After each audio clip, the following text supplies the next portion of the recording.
बिस्मिल्लाहिर्रहमानिर्रहीम। अस्सलाम वालेकुम स्टूडेंट, उम्मीद है जी आप खैरियत से होंगे।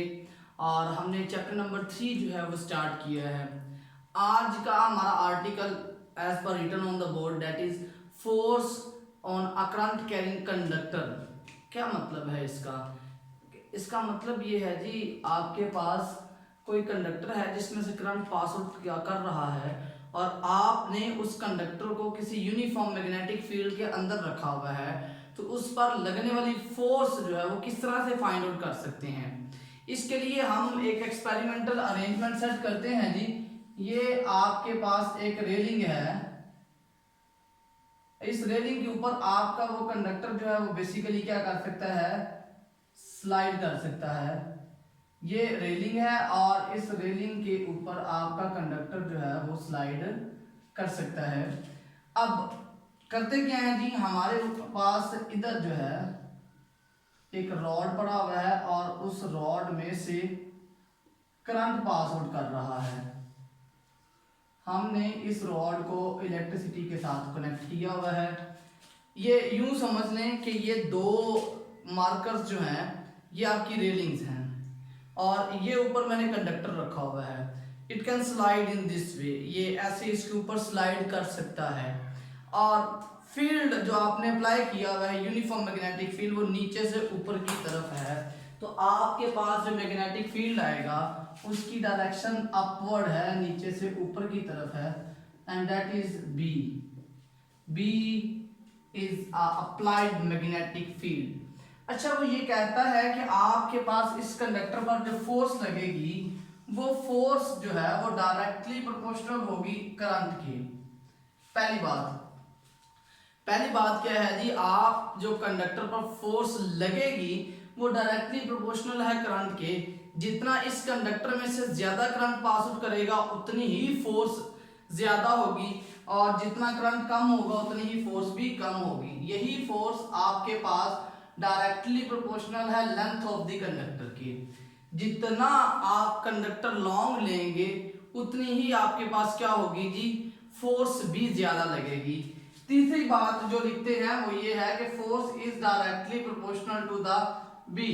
यही फोर्स आपकी डायरेक्टली प्रोपोर्शनल है अप्लाइड मैग्नेटिक फील्ड की। जितना आपका अप्लाइड मैग्नेटिक फील्ड स्ट्रांग होगा उतनी ही कंडक्टर पर ज्यादा फोर्स लगेगी। अगर आप ये तीन पैरामीटर्स तो बहुत सिंपल से थे, एक पैरामीटर पेंडिंग है हमारा, वो कौन सा है वो मैं यहां लिख देता हूं, समझाता आपको प्रैक्टिकली हूं। This is sine of alpha, आपकी बुक पे अल्फा लिखा हुआ है, अब थीटा भी लिखेंगे तो चलेगा। स्टूडेंट, अब यहां पर एक चीज आपने देखनी है, ये जो एंगल बनेगा ना बेसिकली, ये एंगल आपका जो होगा बेसिकली उसमें होगा लेंथ के दरमियान, लेंथ और मैग्नेटिक फील्ड के दरमियान। यहां पर देखें जी, मैग्नेटिक फील्ड नीचे से ऊपर की तरफ है, इस वक्त जो फोर्स लग रही होगी वो मैक्सिमम है। अगर आपका ये जो कंडक्टर है वो मैग्नेटिक फील्ड से किसी एंगल पर एलिवेट हो जाए, नो यू कैन सी यहां पर कुछ एंगल डिफरेंट होगा, तो ये जो एंगल है दिस एंगल इज अल्फा। तो अगर आपके पास आपका कंडक्टर रेलिंग के ऊपर किसी एंगल, आप पूरी की पूरी रेलिंग उठा सकते हैं, यूं कर लें, ये रेलिंग उठा ली, मैग्नेटिक फील्ड अभी भी यूनिफॉर्म है। इस केस में आपके पास जो कंडक्टर पर फोर्स लगेगी वो अल्फा एंगल पर भी डिपेंड करती है। So you can write it as F is proportional to the I L B sine of alpha. यहां से इस प्रोपोर्शनैलिटी साइन को खत्म करेंगे तो आपके पास आ जाएगा k I L B sine of alpha. K की वैल्यू यहां पर 1 है और ये एक्सपेरिमेंटल अप्रोच होती है, जब आप इन वैल्यूज को 1 लेते हैं, this is purely an experimental approach. तो आपके पास क्या आ जाता है, F is equal to the I L B sine of alpha.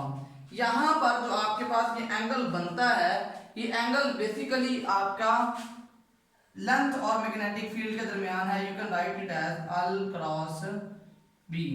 तो हम अपने कंडक्टर को मैग्नेटिक फील्ड की डायरेक्शन में थ्रू स्मॉलर एंगल रोटेट करते हैं तो आपके पास क्या आ जाती है, फोर्स आ जाती है।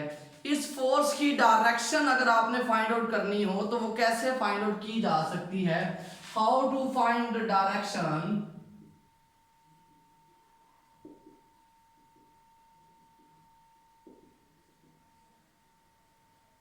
इसके लिए हम क्या यूज करते हैं, number 1 is right hand rule. Right hand rule की बात करते हैं। राइट हैंड रूल हमें क्या कहता है, कहता है कि अगर ये राइट हैंड आप इस तरह से स्ट्रेच करें, अगर ये थंब आपके करंट की डायरेक्शन में हो, ये जो फिंगर्स हैं ये मैग्नेटिक फील्ड की डायरेक्शन में हो, जो थंब ये जो पाम होगी perpendicular to palm, it will indicate the direction of force exerting on the conductor right now. तो सबसे पहली बात हमने क्या कही है, if I is in the direction of thumb and stretched finger is in the direction of B, then normal to palm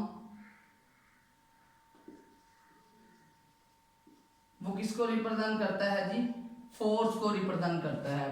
अगर हम यहाँ पर बात करें तो करंट की डायरेक्शन सपोज करते हैं ऊपर से नीचे की तरफ है, मैग्नेटिक फील्ड आपका ऊपर की तरफ है, कुछ यूं बनता है ये। अगर ये कंडक्टर की बात करता हूँ मैं इस तरह से, ये जो मार्कर है मेरे पास ये करंट की डायरेक्शन में है, ये अब इस तरह से मैग्नेटिक फील्ड नीचे से ऊपर की तरफ है, तो आपका कंडक्टर आपकी तरफ मूव करता है, it move in the direction towards you. अगर करंट की डायरेक्शन रिवर्स कर दी जाए, अब ये कंडक्टर मेरी तरफ मूव करेगा, ठीक है। अब करंट की डायरेक्शन रिवर्स करने से भी यही काम हुआ, और आपके पास मैग्नेटिक फील्ड अगर रिवर्स कर देता हूँ, पहले ऊपर से नीचे था अब नीचे से ऊपर किया, तो फिर भी आपके जो कंडक्टर पर लगने वाली फोर्स है वो रिवर्स हो जाती है। इसमें एक इनसाइड पॉइंट है, और वो क्या है वो पहले देख लेते हैं। इनसाइड फिजिक्स पॉइंट ये है कि फोर्स कैसे लगती है, ये ऐसा कौन सा एस्पेक्ट है जो फोर्स लगाता है। अच्छा जी, अब आपने ध्यान से सुनना है, पॉइंट इसमें क्या है। पॉइंट ये है कि हमें पता है कि करंट कैरिंग कंडक्टर के अराउंड एक मैग्नेटिक फील्ड होता है, ठीक है। करंट कैरिंग कंडक्टर के अराउंड एक मैग्नेटिक फील्ड होता है, जो कि हम प्रीवियस लेक्चर में पढ़ चुके हैं। अब एक आपने मैग्नेटिक फील्ड अप्लाई कर दिया, ये दो मैग्नेटिक फील्ड आपस में इंटरैक्ट करते हैं, ठीक है। जब ये दोनों मैग्नेटिक फील्ड आपस में इंटरैक्ट करेंगे तो आपके पास कहीं पर फील्ड वीक हो जाएगा, कहीं पर फील्ड आपका स्ट्रॉन्ग हो जाएगा, तो आपका जो कंडक्टर है वो मूव करेगा स्ट्रॉन्ग फील्ड से वीक फील्ड की तरफ। तो this is the physics inside this point. तो मेरा ख्याल है कि आपको ये बात समझ आ चुकी होगी। अब नेक्स्ट लेक्चर में इंशाल्लाह हम इस मैग्नेटिक फील्ड को डिस्कस करेंगे बी के बारे में, जो कि आपने अभी तक स्टडी नहीं किया। तो student, this was the half of this article. आपने अभी तक इस आर्टिकल में फोर्स जो किसी कंडक्टर पर लगती है उसके बारे में मुकम्मल इंफॉर्मेशन ली है और उसका फार्मूला ड्राइव किया है। इस फार्मूले की डिस्कशन इंशाल्लाह हम नेक्स्ट लेक्चर में डिस्कस करेंगे। Hope you are all gaining this point. Allah Hafiz.